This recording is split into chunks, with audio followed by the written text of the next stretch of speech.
Well, thanks so Max for joining me today. Super excited, man, to chat about your journey.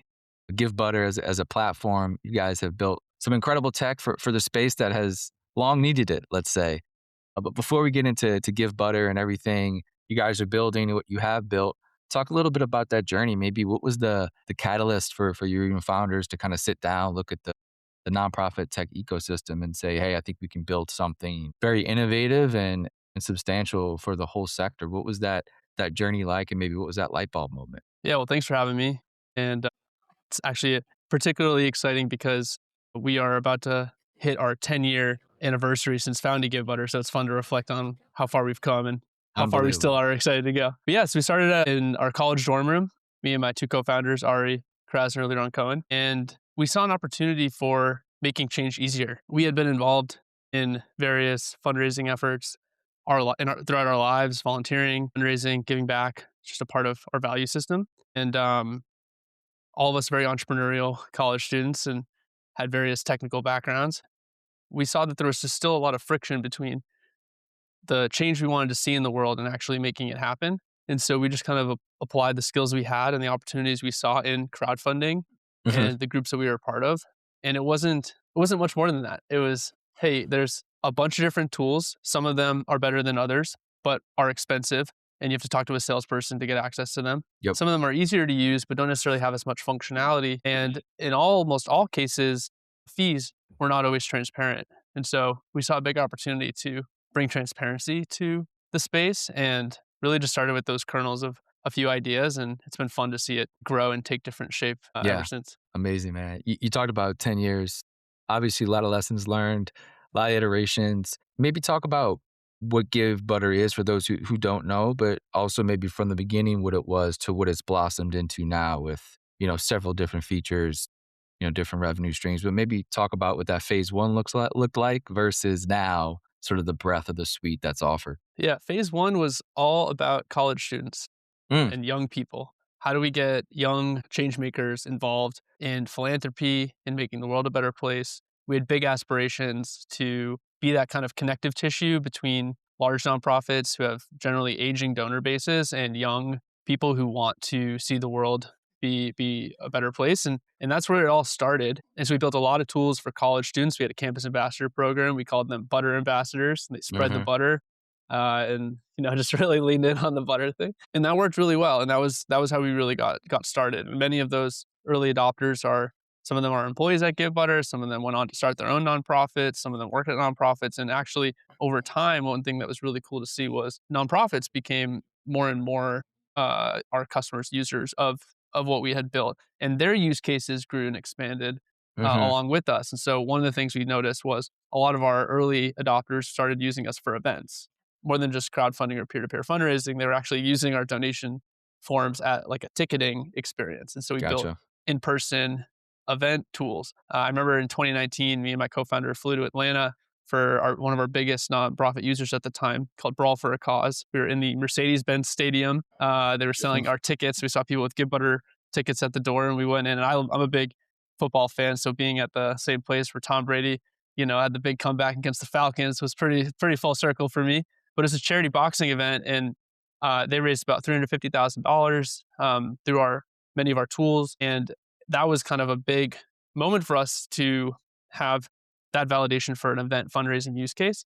And we Mhm. kind of thought, okay, this is the next phase. And then COVID happened. And so all those in Sure. person events that we had started to get traction with and dreamed big with, we're now having to move online. And that was actually an interesting moment where we actually grew faster during COVID in 2020 than we had in any of our 3 years, 3 or 4 years previously, and launched us into a whole new phase of virtual events and then eventually auctions, Yep. virtual auctions. And then as events came back, in person auctions and more in person event functionality. We launched a CRM and stewardship tools for nonprofits. And we continued with the same values of making it free, accessible, easy to use, but feature rich. And that's been something that we've kind of applied across a lot of different surface areas. And the most recent phase that we're really excited about is financial tools. We launched a product called Wallet, where nonprofits can earn 2.5% APY rewards on their balances and actually multiply all the funds they're raising with the flip of a switch. Every dollar that comes in goes even further. So more to come there. We have an exciting launch in the pipe with card issuing. I'm happy to share more about that, but it's been a cool iterative journey over 10 years to really be an end-to-end solution for nonprofits to do it all in one place.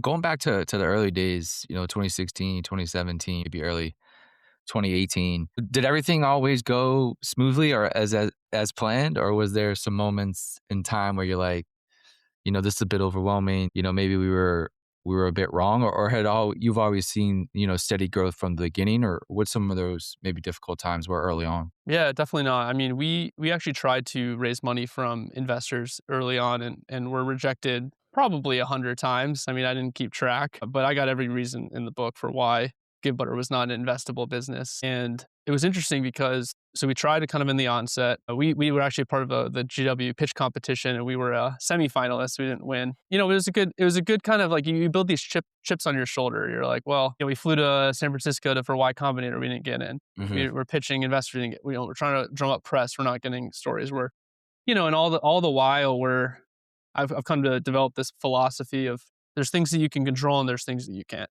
But what you can control is your actions every day. You can just try to do good, be a good person, and do that over time, and it compounds. Like greatness to me is goodness over time. Like you do a little bit of good every day, and one day you kind of look in the rearview mirror and you may be very surprised by the results. And All of a sudden it's 10 years later and you're like, yeah, totally. wow. Yeah, but like some specific moments, like I brought up COVID earlier. The 2 weeks when the travel ban was announced, and that kind of like March period where everyone kind of woke up and was like, oh my god, this is really bad. Donations really froze, and we Mm. were like, this might be the end of Givebutter. I mean, I Huh. really thought, I don't know if this is like we're gonna like last. This is gonna pull through.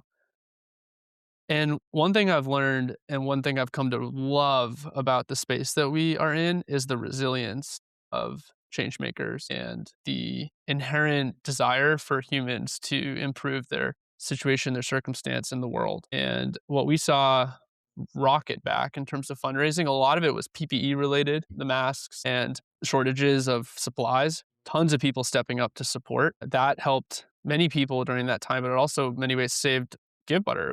It was not our typical type of fundraiser or customer, but it was something that really kept us going. And then we saw newspapers during a time that they no longer could sell ads because many of the businesses were closing down, or they turned to their supporters for the first time, their subscribers, to ask for Mm. donations. Yeah. And Givebutter was now on hundreds and hundreds of tribunes and gazettes during this time, and that was kind of a unique period. And so, yeah, the resilience and the adaptability when things change and our kind of leaning into the chaos, I guess, ultimately resulted in, I think, good outcomes for everybody. But certainly, were also very scary and uncertain times that required a lot of resilience from everybody to see through. So after that, is that when you went back to raise money for Givebutter itself, and was it a different conversation?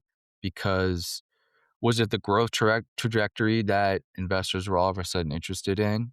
Did you guys bootstrap until that point? I guess just talk about the financial journey, to get to this point, and what investors liked, and how was it getting checks and raising money for Givebutter? Yeah, so we bootstrapped for the first, call it 3.5 years of Givebutter's history.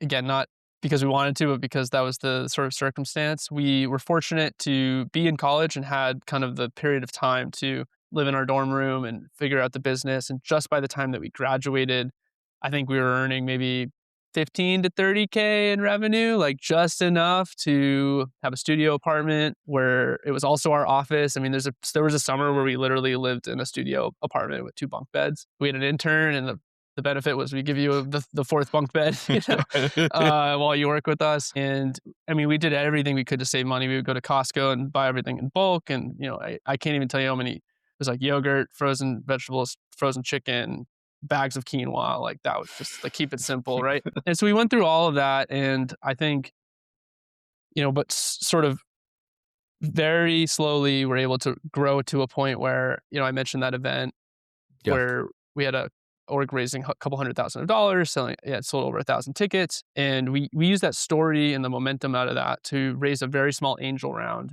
in 2019. I think it was like 5 or 6 angel investors. We wanted to raise $500,000. We ended up raising just $200,000, but it ended up being a blessing in disguise. We hired our first 2 employees using that capital. And then the next year in 2020, we were wildly profitable. We didn't really need the funding that we had raised. A couple years later, we were able to raise a $7 million seed round, called a seed round because the previous one was sort of pre-seed. And then a couple years later, we raised a $50 million growth equity round, all on what was a profitable business growing north of 100% year over year, with just a ton of momentum in customer base growth, customer acquisition. One of the things that was interesting for us is you have uh, a business that is doing well by doing good and is extremely mission driven. And we actually had the luxury of, ironically, at that point, being very choosy with who we were raising money from, Yeah. by virtue of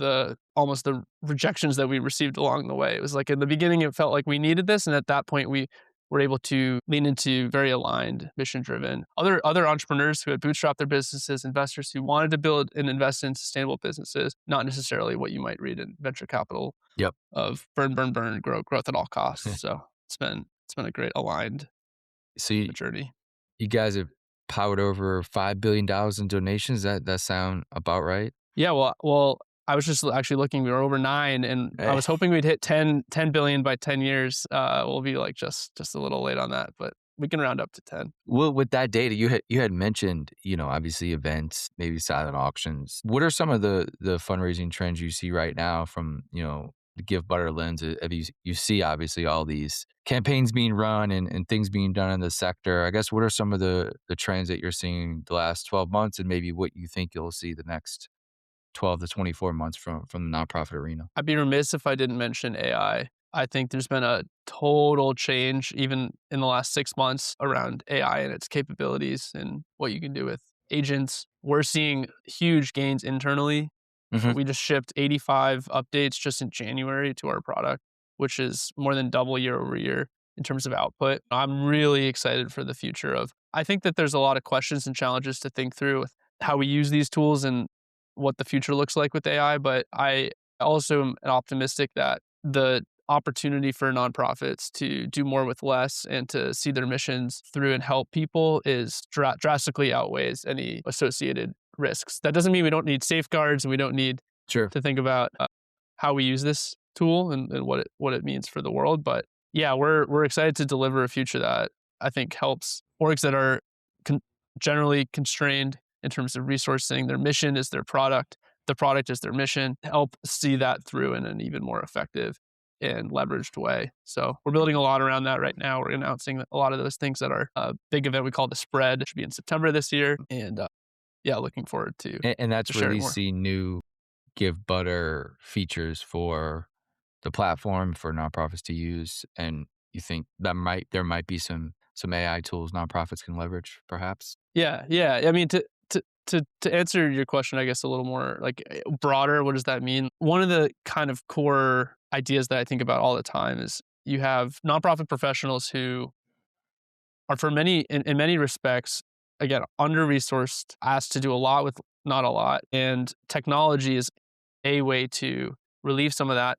We also think that, content, community, there are many ways to increase sort of the potential for impact and for change. AI is, I think, in the last 10 years of working in this space, one of the most promising ways to help relieve that friction and that burden that's asked of every change maker. And so I'm super excited about it. And I think that we actually just did some early surveying. I don't have the official stats or data yet, but I can give you a sense of, I actually was really surprised by how many nonprofits and change makers are already using AI for different things, but there's still a gap in terms of feeling like they're using it effectively. So things Yeah. like doing research, is one of those that a lot of folks are using. Writing emails and doing kind of copywriting is a common use case, but there's still a big gap where we sit in terms of CRM and what you're doing with that data and taking action, where I think we can build some really interesting agentic types of works. Yeah, Yeah.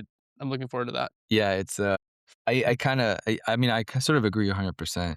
I think there's been a lot of, I think, negativity around AI because of the job displacement possibilities. But ironically, in the nonprofit sector, the cases they like you said, they're sort of, they don't have the ability to hire people, so that's part of their issue, right? But now AI costs way less than that employee they can't hire, right? And if you understand how to use it, then this agent can be essentially that employee that you couldn't afford to hire now is sitting and helping you do, so many more things you couldn't get done because you couldn't hire that other person or those two other people. But now you can have two agents running whatever it might be. Could be fundraising campaign. It could be just automating your annual report to where you don't even have to worry about it. It just gets done at the end of the year. It's sort of beautifully designed in your branding colors and it's bam there. These are small things. There's obviously bigger things that it could do, but I think, ironically enough,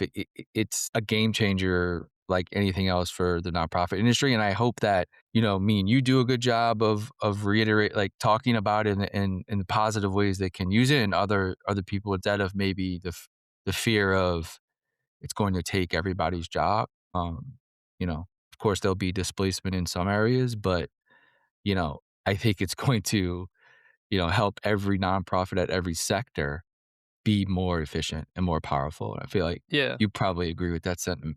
Absolutely. The way I've thought about this is just like there's not a shortage of work to be done. I feel like Yeah. people think of like, okay, this thing can now do a thing I used to do. So what do I do? It's like, well, I feel as both a change maker, an entrepreneur, and a person, an individual human. I feel like capacity has always been the big bottleneck. Like capacity to do more. Yeah. And there's especially when you're talking about some of those important and pressing problems facing our world. If you have a tool that can increase your capacity, that is so exciting because it Hmm. means you can do more. So I think folks think about the challenge of like work and work displacement. It's like, well, what more can I do? Not like what not about less about like what it's taking away is kind of the reframe that I've been thinking a lot about because the opportunities are sort of endless and boundless if you can increase your leverage and capacity. So I think it's exciting. I definitely feel this like with software engineering, for example, there's like a sense of loss, like the Hmm. poetry of writing code, Sure. Sure. something that we've been thinking a lot about. Yeah. I When you think. think about having that builder mindset, it helps you sort of say, well, okay, well, is the point writing code or is the point building, great products for people to help them do more with less and be able to affect the change they want to see in the world? It's like, well, that's the output that we really want. Yep. And the thing that we want to create. So I'm sure when like the typewriter came out, a lot of people missed writing in cursive or something, right? There's always going to be this nostalgia of things that were, and but usually what happens with innovation is more prosperity, less people die of starvation, less people get killed in wars. There's so many benefits, and obviously there are some adverse effects to any innovation, of course, and I think we absolutely have to be mindful of that. And I think for the most part, the industry has done a pretty good job of doing that. I just I was just looking at some stuff around AI for nonprofits, and Claude released with Giving Tuesday, I think they're partnering. They released a whole course around it, free use. Like I think it's just little stuff like that to see how can you put this in your operating approach and workflow to just be incredibly more powerful, right? If you're an organization of 5 people, all of a sudden you can act like an organization of 10 people. That's immensely powerful to the GDP of impact, right? If we're kind of just looking at it from, data of impact in local communities, I just can't see it not having a positive impact if obviously used correctly. yeah, couldn't agree more. Well, when you look back at these 10 years, there's so many, I think, softwares out there, for nonprofits. There's a ton out there. There was an acquisition earlier today from a big platform buying something else. So there's a lot of stuff going on. How do you look at competition in the space? Like we just mentioned, software is not as hard to build as it was before. It feels like you guys have maybe taken every step in the right way. It's pretty incredible. But how do you look at competition as we move forward with AI and other people have the ability to build maybe competitor tools faster? Just how do you look at it from a founder, put your founder hat on, and how you and the team assessed, going forward? It's been interesting as we've had success to go from kind of looking at others and saying, Yeah. how do we win? How are we different? To now we're the one, like we have a Yeah. target on our back. Yeah. I kind of love it. I think competition makes everyone and everything better. I'm a competitive person. And so I welcome it and I think it's great. I think it's great for nonprofits. I think it's great for the world. And I think it's a big reason why, I believe in the business model that we've built, which is we generate the vast majority of our revenue through when our customers raise more money, Givebutter makes money through tips, through platform fees, through processing fees. It's a super aligned and transparent business model, and that's one thing that set us apart for a long time. We've seen others adopt the same business model, and so from a competitive standpoint, I think that is a sign that the market's kind of converging on a model that resonates with people, but not everyone is doing that. In other cases, you have legacy tools that have been around a long time. They have a brand that's trusted and well known, and I think there's a lot of merit to that.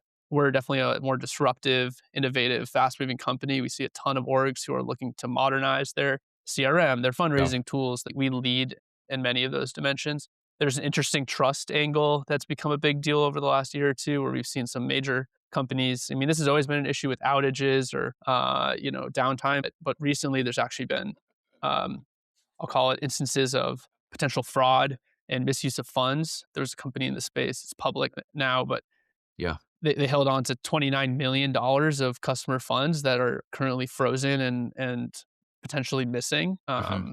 We started to see warning signs of this, where customers were reporting, I can't get access to my funds. It's been 30 days, 60 days, 90 Mm, days, and I can't withdraw my money. And they'd come to Givebutter. And we're like, that's with Givebutter, you can literally withdraw your funds same business day if you're using Givebutter Wallet. 2 to 5 business days, if you're not using wallets generally. So the fact that people were saying 30 days, huge red flag, never mind 60 or 90 days.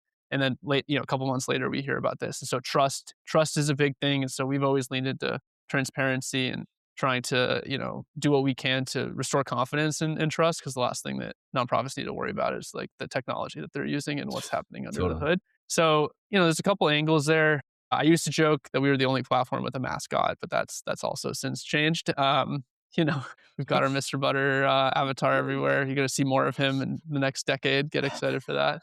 He's coming to the real world. Yeah, so there's just a lot of, if you're watching a video version of this, I've got my yellow wall. So there's the brand. We recently partnered with We Are For Good, a Yeah. nonprofit media and community, I was gonna org. ask. I was gonna ask about that.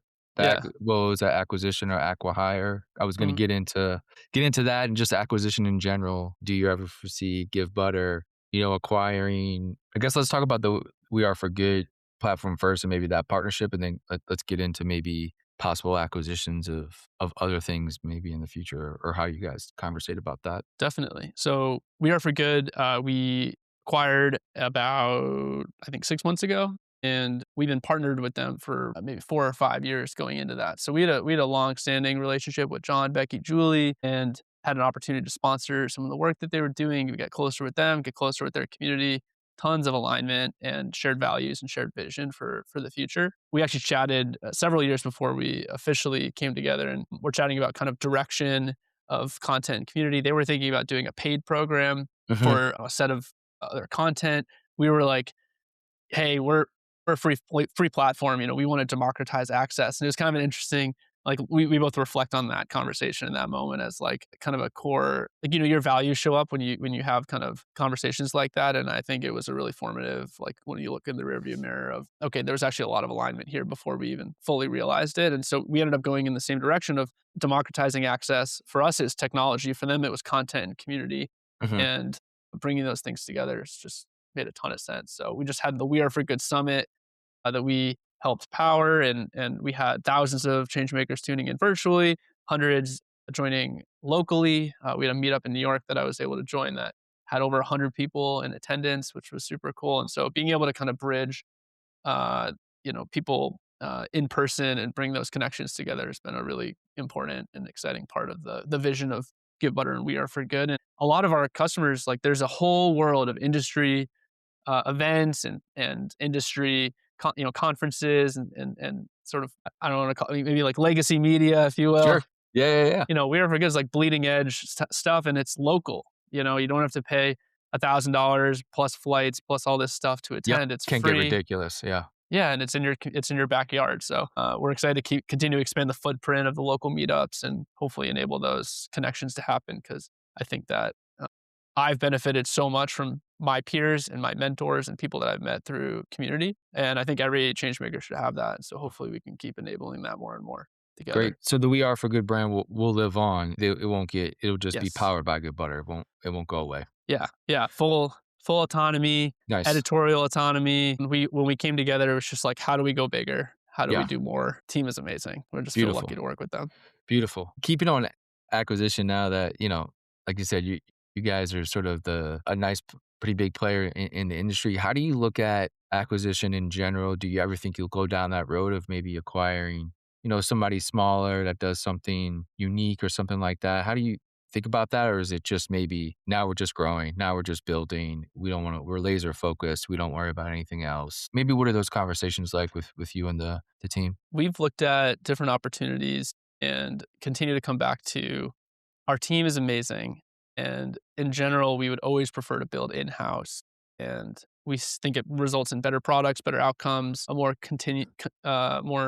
more fluid experience, I guess, if you will, for customers. I Yeah. think you've seen you can just look at the opposite case to kind of understand why there's been countless roll ups of companies that maybe make sense in a spreadsheet and the financials, but the reality for customers is a clunky, disjointed experience that doesn't feel like it was made together because it literally wasn't. Like you had Yeah. two separate companies and now they're called one thing, but they're really not. And so I think customers see that and they feel it and they come to us and they say, wow, Givebutter is really easy to use. That's what we hear. And it's a result of their experience elsewhere that wasn't built Mm, all in one and gotcha. all in house. So I think it doesn't mean that we'll completely rule out the possibility of acquisitions. I'm particularly excited about opportunities to bring innovation to our customers that speed up our ability to do it ourselves in house, and so things like that we've looked at. But again, generally we look at opportunities and say, is the juice worth the squeeze? Yeah. And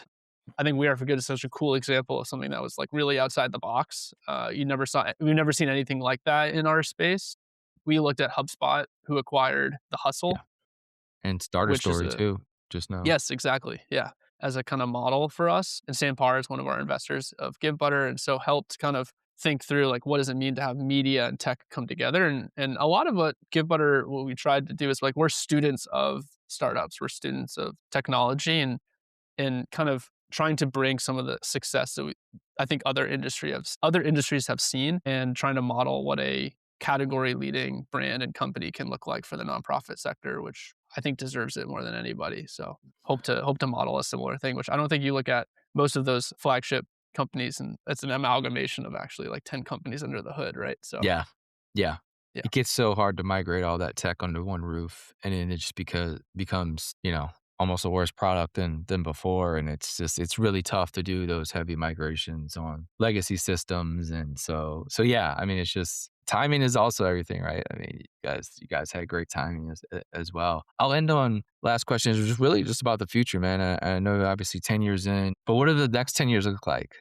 What are the goals and successes, you and the team would like to achieve over the next decade? I say this and I see this and it's true, which is we are still just getting started, especially with the opportunity for AI and what it can do, not only for our ability to ship product faster, but also deliver innovation for our customers. So I think about that. I think about economic value. I think about nonprofits who, and not through any fault of their own, but have a scarcity mindset when it comes to investing in systems and investing in tools, who I love that Givebutter is free, and I love that we make it easy for anyone to use and self-serve signups. And we have a Givebutter guarantee where 100% goes back to the mission, even if donors don't cover fees. Like all that stuff's amazing. But I want to shift the narrative from saving money to having a greater impact. And I'm hopeful that the next decade can be more about lifting the tide of all change makers and growing the pie,